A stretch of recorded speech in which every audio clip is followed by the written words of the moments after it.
Hi, I'm Dave Rogers, and this is my story. I grew up in Iowa, small town, northeast Iowa. Graduated from high school with the ambition to go in the military to be a Navy SEAL. The men in my family, most men in my family were in the military, and we had combat veterans from World War II that I know of. My grandpa was in World War II, and my uncles in Korea and cousins in Vietnam. All my brothers were in the military, and two of us are combat veterans. From high school, I went into the Navy, and within a year of the time that I got into the Navy, I was graduating from SEAL training, BUDS Class 143. Special operations was something different. I was the first person in my family to get into special operations. I did that just because I thought, if you could go in the military and serve as just a regular guy, maybe if you were specialized, you'd be able to serve even a bigger purpose. I wanted to do all I could as a warrior. Okay, so I graduated in BUDS in 1987, and in 1990 I had an opportunity to screen, and I screened and actually got picked up to go to the Navy Special Warfare Development Group. So at a young age, 22 years old, I went there, and that's when I had my first experience with combat. I was deployed to Mogadishu in October of 1993.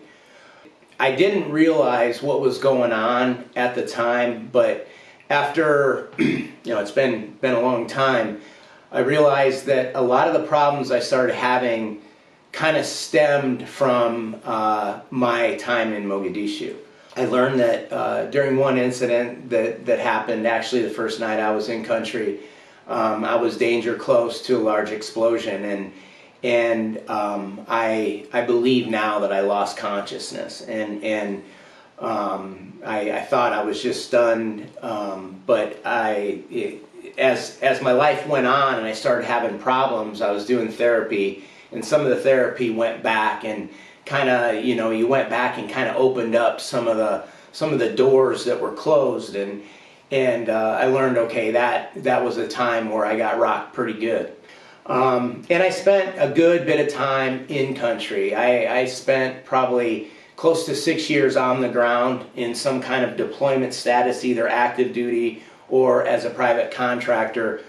Most of that time was spent in the Middle East, mostly Iran and Afghanistan.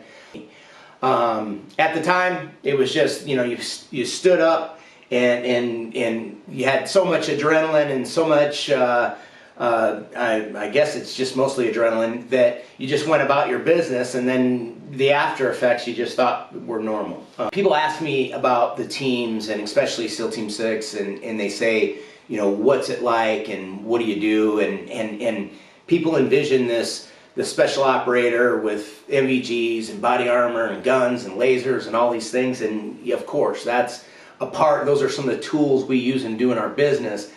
But what a special operator is a special problem solver. I mean, we do difficult missions that most people don't have the capability or the training or equipment or whatever to do.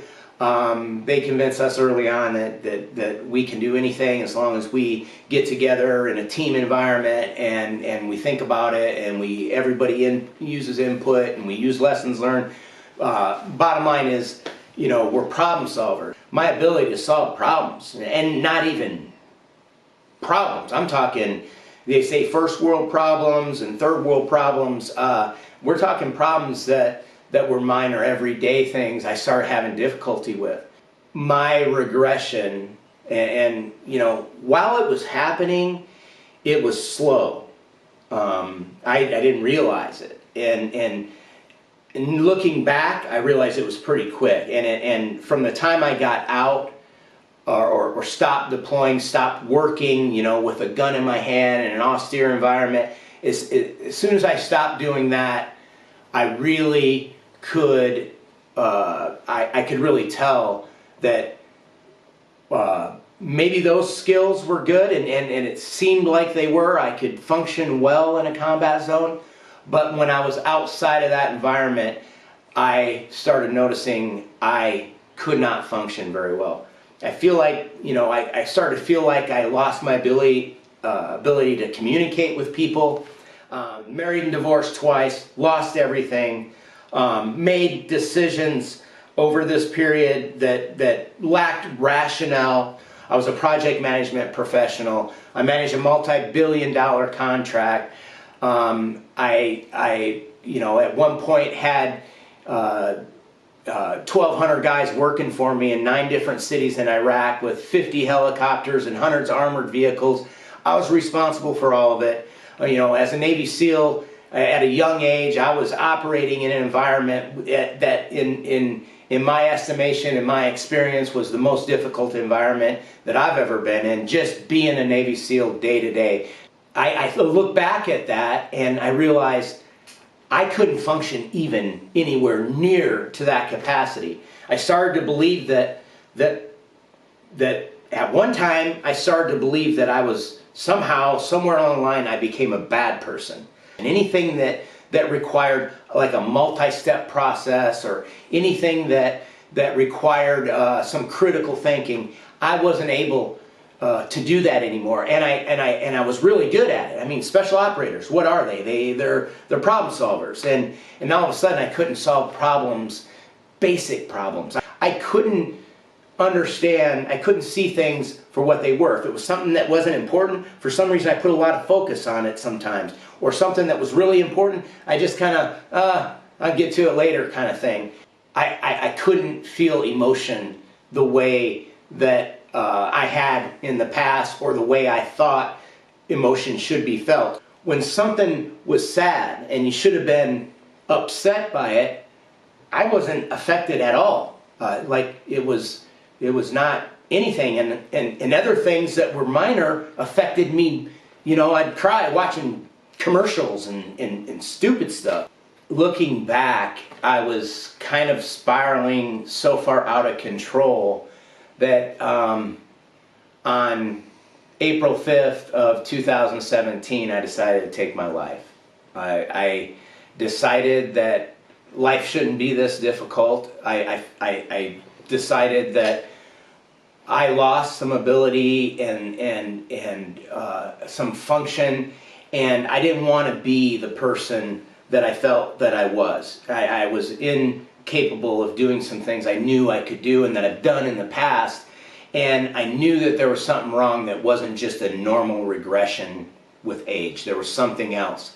I couldn't figure it out. I did everything. I went to the VA. I went to counseling. I took their meds. I did everything they asked me to do, but I wasn't getting better. I mean, I would, there were times when I'd have little, clarity points, but overall I wasn't getting better. And like I said, it brought me to a point that I was done. I didn't want to do it anymore. I was going to end it right then.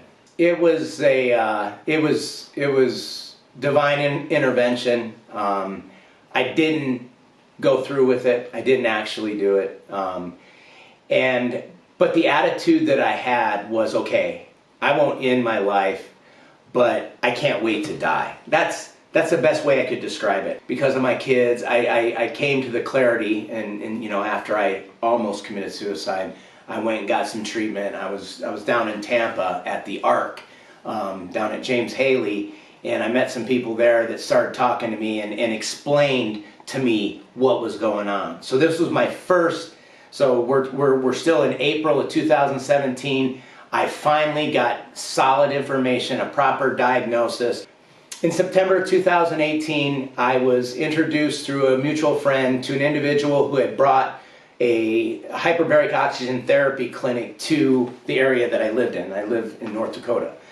And through this friend, I was asked to come in and meet this individual and to meet the doctor that was running the clinic. And what they said was, we believe that hyperbaric oxygen therapy can help your situation. And again, at the time, taking like 5 different meds, high doses, and still not really functioning and not living a purpose-driven life. That's the biggest part of all of it.